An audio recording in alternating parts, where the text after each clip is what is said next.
मित्रांनो, पाठीवर वार करणाऱ्यांची संख्या वाढली, त्यामुळं बॅक मारित जा आणि बॅक मजबूत पाहिजे असे तगडा. कशी दिसते बघत आहे तुम्ही. तर आपण आज बॅक वर्कआउटमध्ये पुलअप्स घेतले आणि नंतर लगेच बेंड ओव्हर रो घेतला. आपण बेंड ओव्हर रो मध्ये लाईट वेट आणि जास्त रेपिटेशन घेतले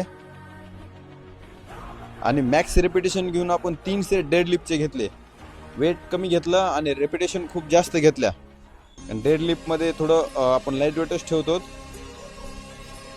बारनं आपण बेंड ओव्हर रो घेतले, याचे आपण 4 सेट घेतले आणि मॅक्स रेपिटेशन घेतल्या वेट एकच ठेवून.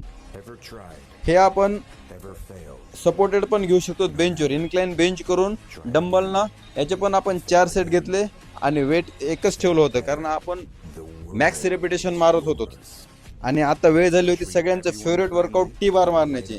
याच्यामध्ये आपण मॅक्स 15 रेपिटेशन असं वेट ठेवलं आणि 6 रेपिटेशन काढले. हा आपला लंच आणि स्नॅक म्हणजे 2 वेळेसचा मील आहे.